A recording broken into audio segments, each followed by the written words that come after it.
Hey, how's it going, y'all? This is Nico. And Natalie. And little baby Pharaoh here. So, yeah, you just saw the intro. It's a foggy but beautiful morning here on the homestead. And it's been an eventful week for us. And we have some updates for you regarding Pharaoh. He had 2 separate appointments this week that we want to update you on. Also, there's another thing, and what's that, Mama? Yeah, we just want to take a moment, there he goes, to say thank you to everyone that has, you know, shared our story, what we're going through with little Pharaoh, like IAV, Welcome Farm Fam, Cock Hill, and have expanded our prayer warrior circle, so to speak. And also thank you to everyone who's been texting us and checking in with us. Really do appreciate it. And it's been overwhelming, but like in a good way, to know that we have so much support, because we live in the middle of nowhere. Right, yeah, we do. Yeah, y'all, so we've read every message on YouTube and Facebook and tried our best to be responsive. But yeah, just really want to let y'all know that we truly appreciate it. And thank y'all so much for the love and support. As we go through this process. It really means a lot to us. Like last night, y'all, Nico was reading some of the comments, and then he calls me on my way home from work, and he was like getting filled with good emotions from all the support. And for him to express that is a lot, because, you know, he doesn't express those type of things often. But yeah. And the last update we have before we dive into how this week went is I'm wearing last year's Okie Homestead Expo shirt, but Natalie, Egypt, and I will be going to the expo this year. Sahara will be staying home with Nana and her brother, because he shouldn't be traveling right now. Yeah, and we were debating a lot about it. And not really. I was debating. Fragile in a bubble. No, not. He can't even go to Walmart. Not about Pharaoh. About going. Yeah, going. Oh, okay. I was about to say, there was no debate for me. Not about Pharaoh. Right. About going, but Egypt Rose really wants to go, and we do feel like it's important before we go through the procedure, since things are going to be a little different, to make sure that we give the girls like their time. And she had such a good time last time, so yeah, she really wants to go. Yeah. All right, Mama, so we had on March 12th. Yes. So March 12th, 2024. And excuse how we're speaking. We're speaking, it's going to be, I guess, like a mixture of like first person and third person. Because as we mentioned in the original video, we're documenting this as something we could look back on and something that Pharaoh could look back on later in life. So we're speaking in a way that will make sense if you watch it that way. Anyways, getting Mama set up because it's time for her close-up. Oh, early in the morning. So we had an appointment on March 12th, and it was his 3D, It was a 3D sedated yes. echo. Yes. So that's how this video is going to kick off. And Mama, explain how that went. We'll definitely put some footage on the screen, but when we got there, we had to be there around, was it 6 a.m.? 7 a.m. I don't remember. It was early. I know we left the house around 6 a.m. But we got there and they get us our tags and everything, and we go up to the top. At first we went to the wrong department because we had an appointment on the 15th, and they read it like we were doing our consult, not the through the echo. And then we finally get to where we need to be, and the team was just awesome. They were so nice, so friendly. They walked us through like all the different steps that they're gonna be taking with him. And and so Pharaoh, I couldn't hold him as much because he couldn't eat from 4 a.m. So he was a little fussy, but he was good with Dad. But if I tried to pick him up, he was gonna wanna eat. So that was kind of hard for me because I wanted to hold him, but I couldn't. But they sedated him with something through his nose, and he was fighting it at first. He was like a pro. He was like, nope, not gonna go to sleep, not doing it. And then around the 30-minute mark, when it was supposed to officially kick in, he kind of started to get a little drowsy. So they gave him a little bit more, and then he was out for the count. So then a cardiologist and another team member that we've seen before for his other 3D echoes was there to do the test, and he was sound asleep. They had him swaddled, and so they were scanning it and slicing different images so they could see through the valves. The point of that appointment was to double check all of his valves to make sure there wasn't any damage, and if there was, to see what, you know, the next action will be for the procedure. But yeah, there was no damage. So that was good news that the cardiologist shared with us at the end. So Nico and I were really happy to hear that news, that his valves are good. Huh, buddy? Yeah, so essentially that's one less thing that they're concerned about for the surgery, so they can focus on the main thing, I guess you could say. That gets us to Friday, which was what, March the 15th, the Ides of March. So we had the follow-up appointment with his surgeon, and we'll call him Dr. B. And him and his nurse practitioner just walked us through the plan for the surgery. They drew images for us to better understand what his, you know, off of the data from the 3D echo, what his exact, you know, approach will be for the surgery and what needs to be fixed and what he's going to focus on. And I'm not even going to pretend to understand the lingo, so I'm going to play a clip so you can hear it directly from the source. Just a little bit of the information, and then we'll be right back with you. Hi, oh my goodness, how are you? Well, good morning. My name is, I'm the nurse practitioner with the team. So I was coming in to talk with you first, do an exam, and then Dr. come in as well, okay? Sounds good. Well, how are you doing, my friend? Are you eating?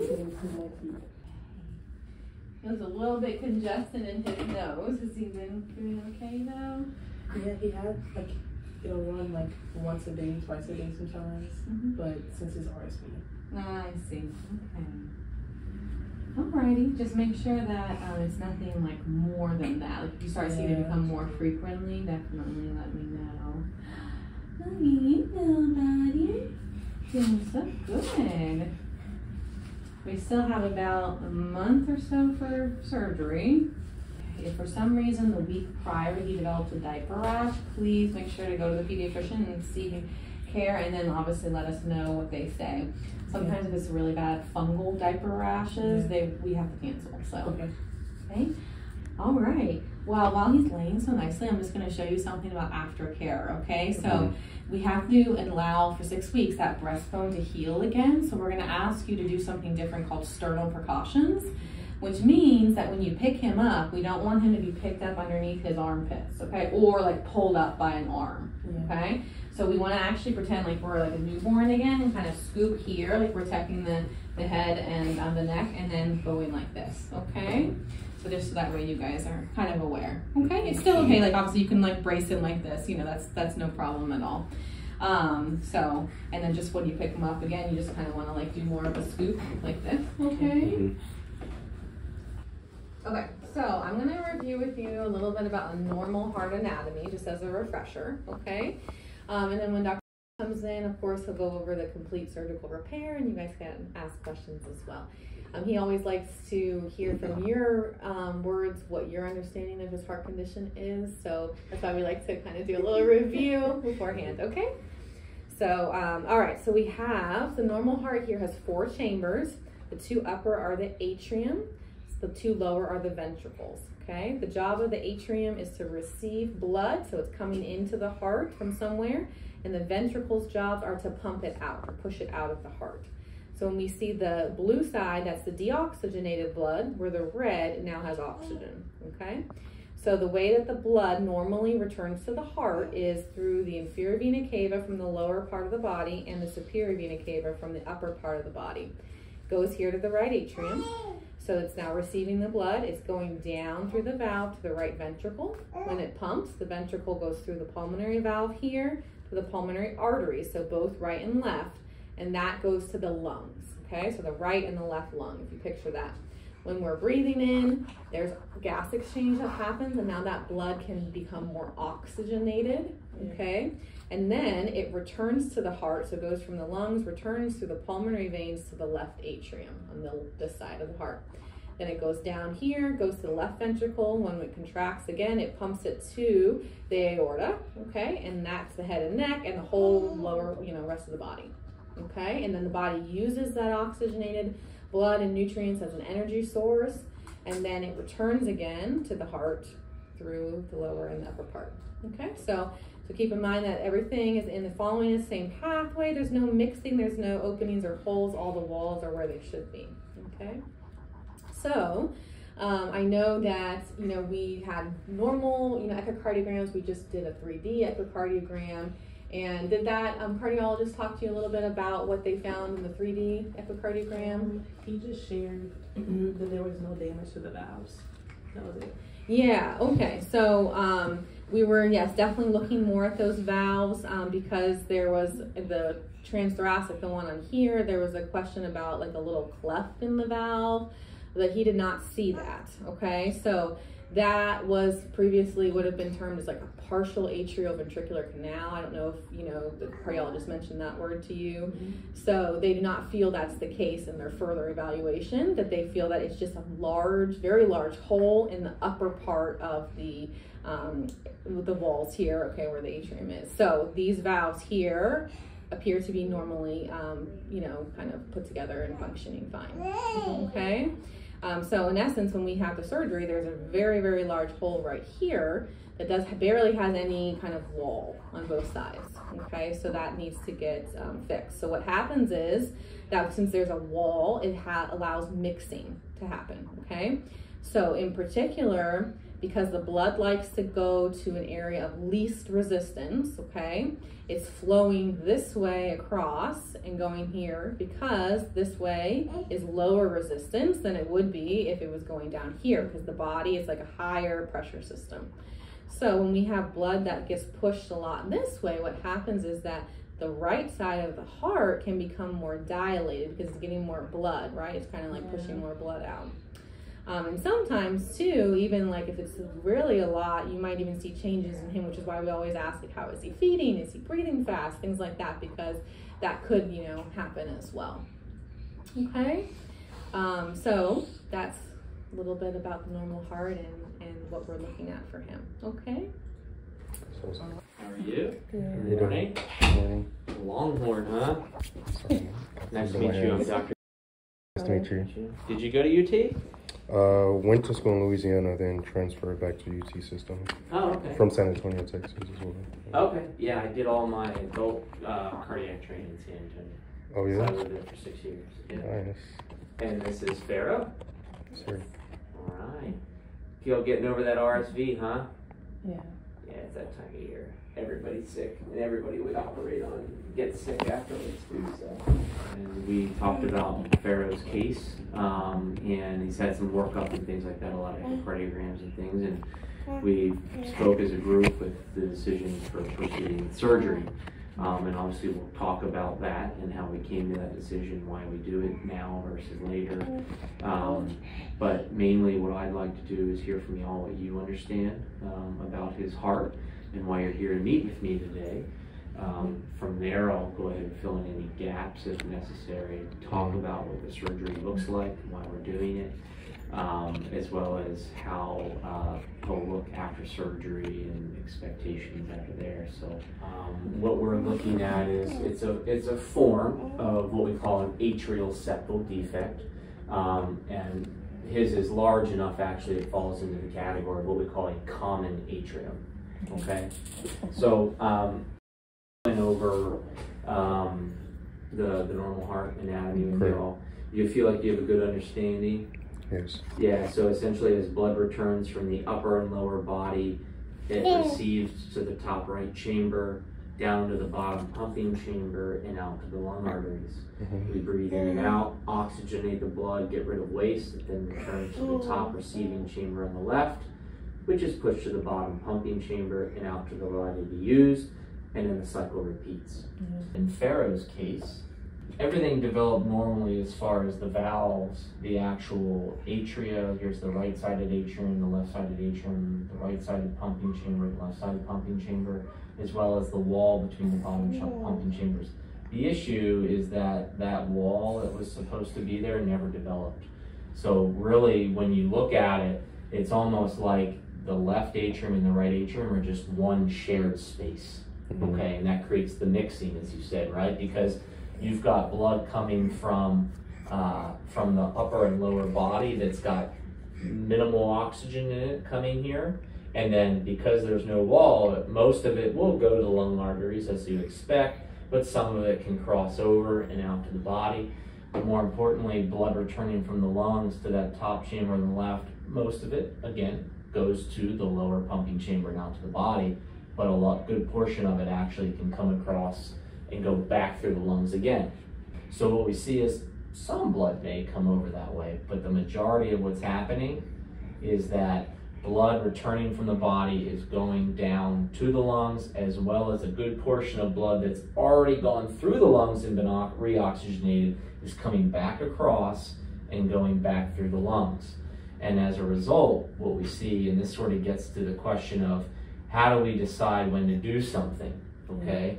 And the way we make that decision is what we end up seeing is we have dilation of the right-sided chamber. So this is getting bigger, okay, because it has to accommodate all that extra blood flow being recirculated, as well as the right ventricle. This pumping chamber is also getting dilated because the body's smart and it will make adjustments for that, okay?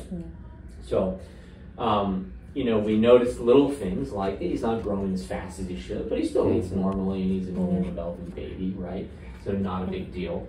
However, the problem is that two things. One, we start to see dilation of the heart, okay? And if we don't correct that, over time, it can become dilated to the portion where it won't get better if it's fixed, okay? Meaning that his right heart will dilate and it will fail, essentially, okay?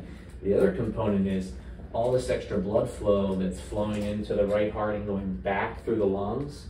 It's extra blood going in the lungs, which means this pressure of 15, it might be 25 right now.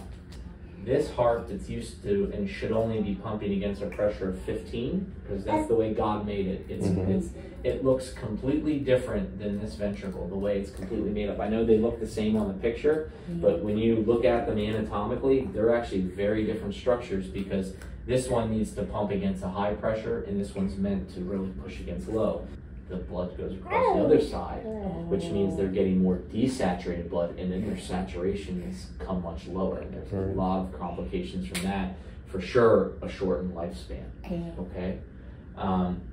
Obviously, in Pharaoh's case, we know that this is there. We're starting to see a little dilation. He's hitting all the little checkpoints for it's time to repair it.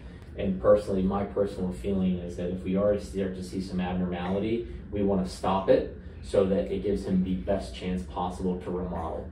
Because the expectation is, you know, done within a year of life, the right heart will remodel to go back to a normal size. So probably within a couple years, you won't even know that he had it done.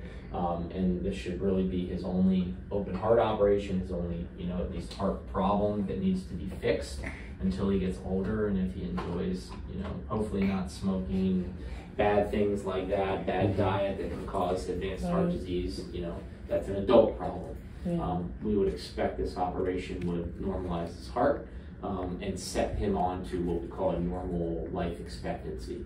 So if you took another baby his age that actually has a completely normal heart, after this operation, you expect there to be no difference. All right, so yeah, that's directly from his nurse practitioner and Dr. B. So as of right now, the surgery is slated for April the 10th. April 10th. So it's just a countdown. You know, we're gonna go enjoy ourselves this weekend with Egypt in Oklahoma. Then when we get back, it's gonna be time for, you know, countdown to surgery. Yeah. Well, y'all, we had to move because our AC gonna kick on. But yeah, so we have a couple appointments in between now and then. But the plan is to go to Okie Homestead with Egypt, and then we get back, do a beach trip because SJ loves the beach. And then it'll be crunch time for baby Pharaoh. He sees one of the chickens. Yeah, look, you see him looking? This is what he's looking at. The chicken right there. Hey, Bo. We had to move locations because of those geese snap and pop. And I see you brought friends with you. But so, Nico, how did you feel after meeting with the surgeon team? He was calling his sisters. He was saying, hey, he sees them playing soccer. Yeah, they're over here playing soccer, y'all. You might be able to see them. So he's like, hey. I feel way better. You know, the biggest fear is fear of the unknown. And obviously, I'm not a cardiologist or a surgeon, even though I would love to be.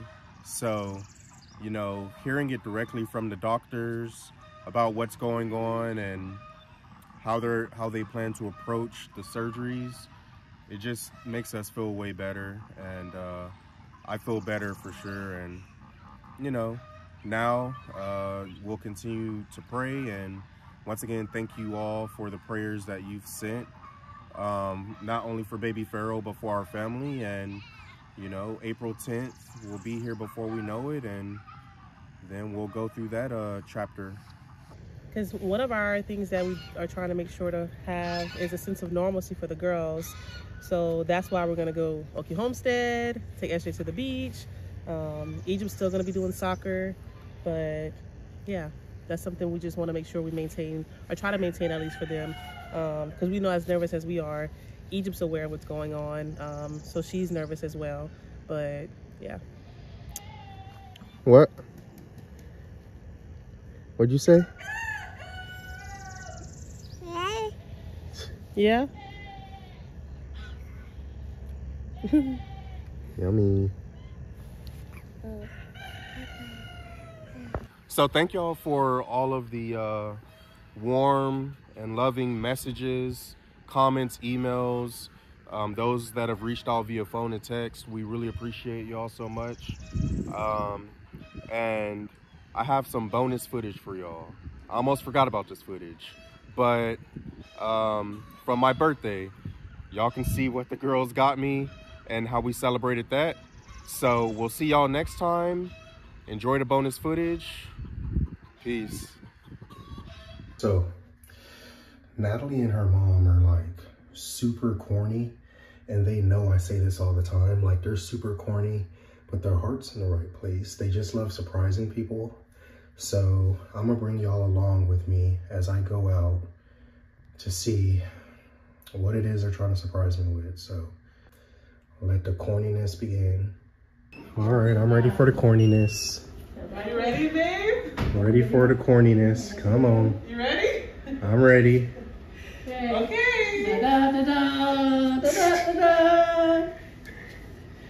Happy Wow. birthday. I'm the Where'd you littlest get this? Longhorn fan. Oh yeah. Just for my dada. Biggest little Longhorn fan. Yeah. Yay! Yay! Look at mom, y'all. Steaks. And what else? Baked potatoes. Baked potatoes. Is that Those Brussels Brussels sprouts? sprouts, look how good they look. Yeah, that's Brussels sprouts, y'all. I love Brussels sprouts. I'll put some bacon and some onions with it. Yeah. Yeah. Now, these steaks are good, but those aren't mine. That's not Nico's. This is mine. Bam! That's one steak. That's one steak, right? Yes. That's one steak, y'all. Dad, come sit. I actually have a story for you. Dad, Okay. Sarah got a special present for you, but you gotta sit. All right. Hi. I have a robot. A robot? Yeah, a bear with an ant on it. You drew an ant? Yeah. And I have a car. Yeah, no, I don't do this. Oh, give him a hug. She drew that.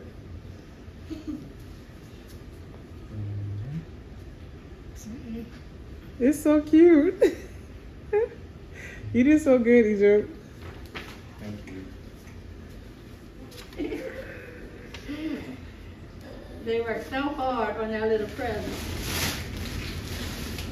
Even back in mine.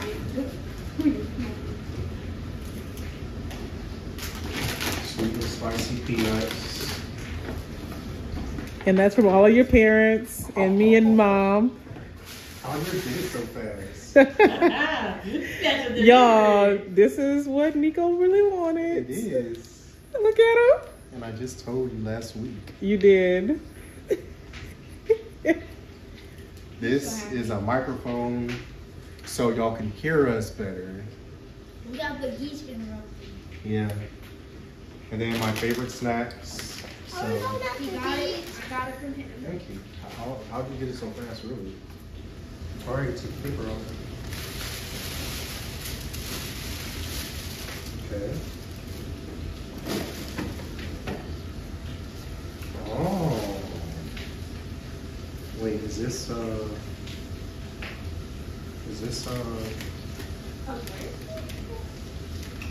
does it just untie? Yeah. Yeah. Is this a So Miss like Gloria someone made it? in Louisiana made it. Miss Gloria made it Yeah, and she shipped it. And it got here for your birthday. from here. Yeah, I got it yesterday. But it has the kids' names. Where's my name? Oh, Sahara's right here. Yeah. And Egypt. And then Egypt Pharaoh. and Pharaoh. And it says, hook 'em horns. I'm right here. Where? You're right here, actually. Your name's right here. Oh, no, your name's right here, actually. Thank you, Miss Gloria. Y'all don't use my blanket. I'm gonna hide it. Final He already product, ate. y'all. He's Look at hard. this. This is not a plate. It's a cake platter. That's how big this cake is. I'm eat it.